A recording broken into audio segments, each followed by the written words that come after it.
All right, so we're finally doing it. We're diving deep into the power of habit. Oh, I've been looking forward to this one. It's a classic. I know, right?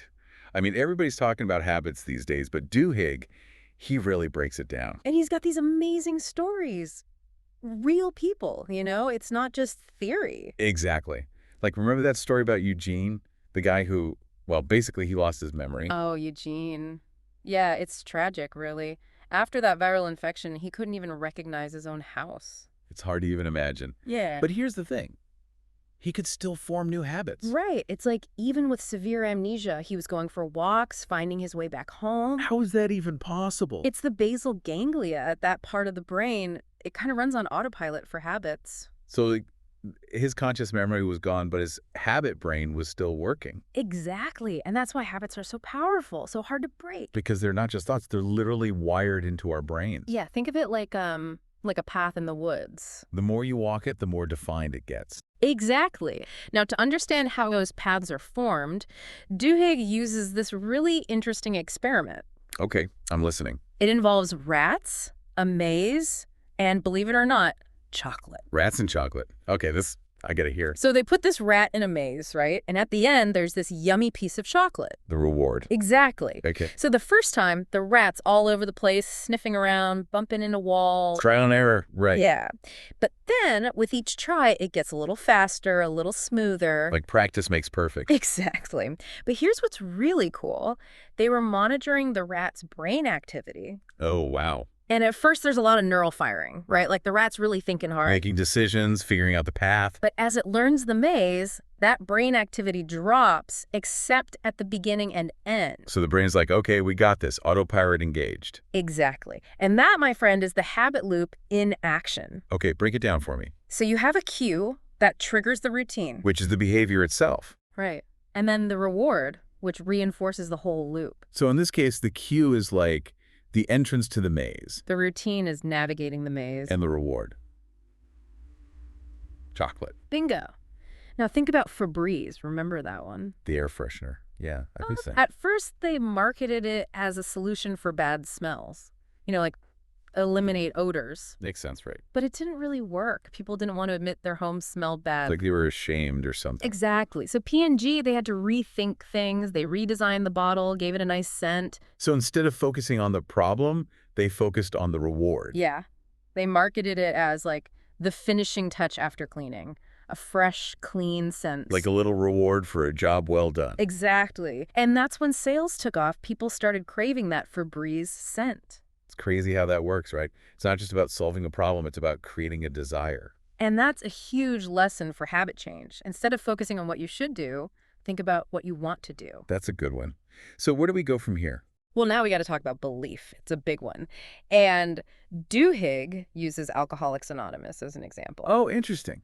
Because AA, they're not really focused on, like, the science of addiction. Right. It's more about belief, social support. And you know what? It works. I've heard that people who believe in a higher power, they tend to do better in AA. And it's not about a specific religion or anything. It's the belief itself that matters. It's like when you believe you can change, that belief gives you strength. Exactly.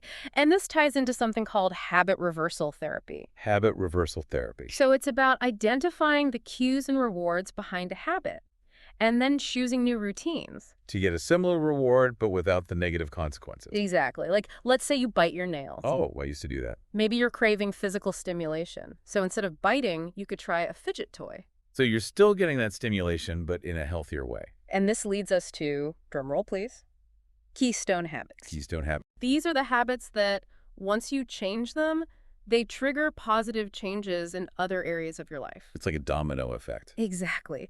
And one of the best examples is Tony Dungy, the football coach. Oh, I know him. He coached the Colts, right? Yeah. He had this amazing philosophy. He believed that by changing his players' habits, he could change their performance. So it wasn't about yelling or pep talks. Nope. It was about focusing on those tiny details during practice. Like a lineman's foot position, the spacing between players, making those things automatic. training their muscle memory to respond instinctively. And it worked. The Buccaneers, they went from being a losing team to winning games. It's crazy how those little things can add up to big changes. And it's not just sports. Duhigg talks about Paul O'Neill, the CEO of Alcoa.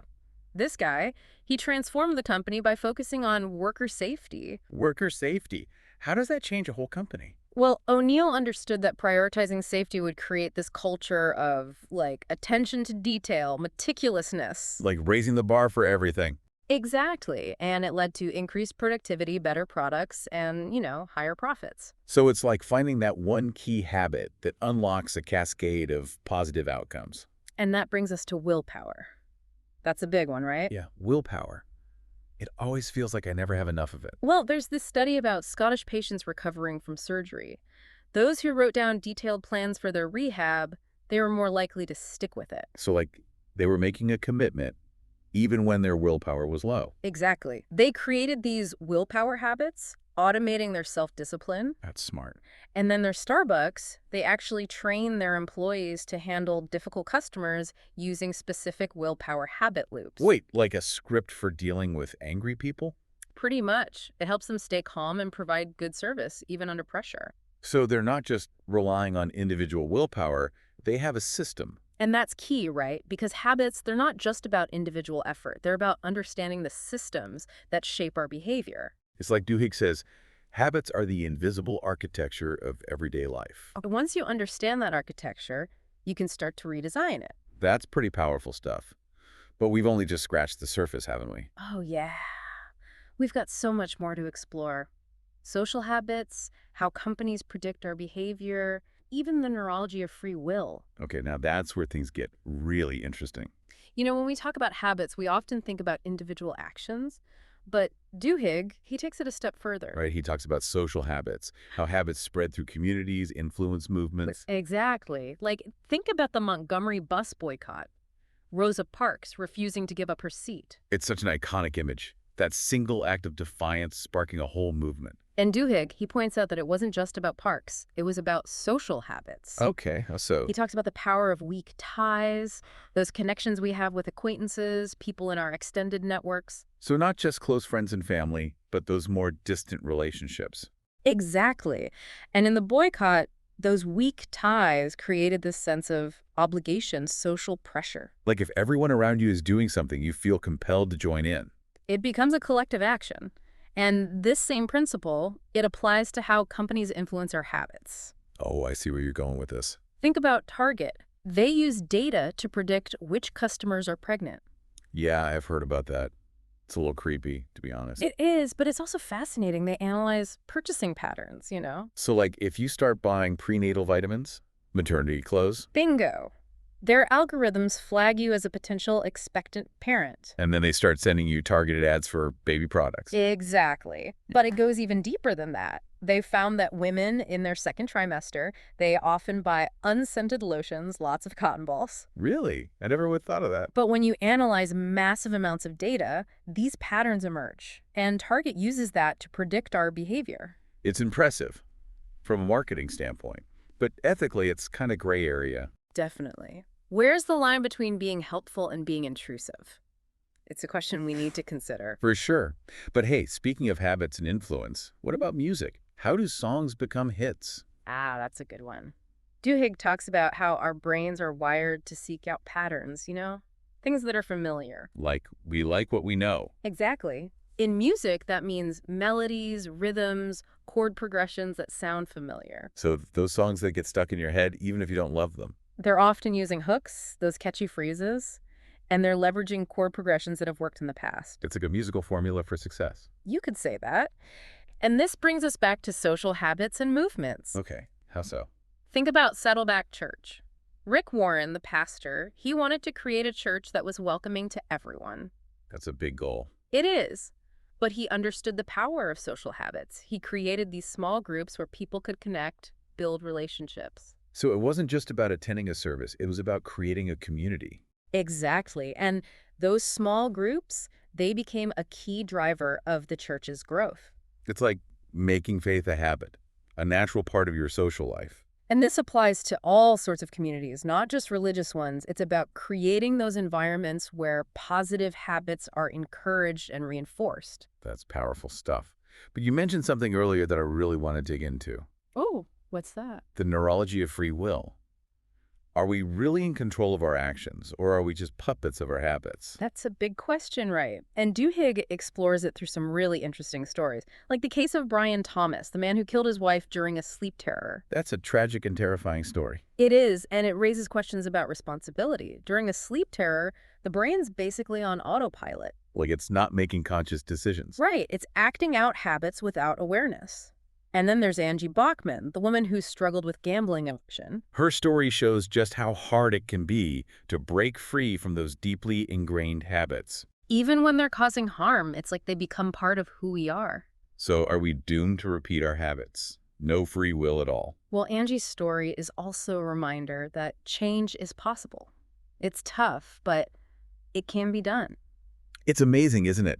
How these little habits, these tiny actions, they can have such a huge impact. It really makes you think, like, what are my habits? Which Yeah. ones are helping me? Which ones are holding me back? Right. And that's the power of this book. It gives you that awareness. And once you have that, you can start to make changes. So let's talk about that. How do we actually use these insights to change our habits? Well, it all starts with understanding the habit loop, right? That cue, routine, reward cycle. Like we talked about with the rats and the chocolate. Exactly. And the key is to focus on the reward. Duhigg calls it the golden rule of habit change. So it's not about willpower, just trying to force yourself to stop doing something. Not really. It's about figuring out what need that habit is fulfilling and finding a better way to meet that need. Like, if you're stress eating, maybe what you really need is a break or a walk or to talk to a friend. Right. It's about being mindful, paying attention to what triggers your habits and what rewards you're getting. And then making a conscious choice to change those things. And don't forget about those keystone habits, the ones that can have a ripple effect on other areas of your life. How do we find those? Look for habits that can create small wins, little victories that build momentum. Like if you want to get healthier, start with a 15-minute walk every day. Exactly. It might not seem like much, but it's a step in the right direction. And those small wins, they can lead to bigger changes. It's about believing in yourself, right? Believing that you can make those changes. Belief is huge. It's like the fuel that powers the whole process. And what about willpower? We talked about how it can be trained, Yeah. like a muscle. Yeah. It's not something you're born with, it's something you develop. So how do we do that? How do we build our willpower? By creating willpower habits, like writing down your goals, making plans for when temptation hits. So you're basically automating your self-discipline. You got it. It's not about being perfect, it's about having a system in place to help you stay on track. This has been so insightful. I feel like I have a whole new understanding of habits and how they work. Me too. It's like Duhigg says, change might not be fast and it isn't always easy, but with time and effort, almost any habit can be reshaped. That's a powerful message. So as we wrap up this deep dive, what's the one thing you want our listeners to take away from the power of habit? It's simple, really. You have the power to change. Start small, be patient, and believe in yourself. And remember, the journey of 1,000 miles begins with a single step. Couldn't have said it better myself. Thank you so much for this amazing deep dive into the power of habit. I know I've learned a lot, and I hope our listeners have too.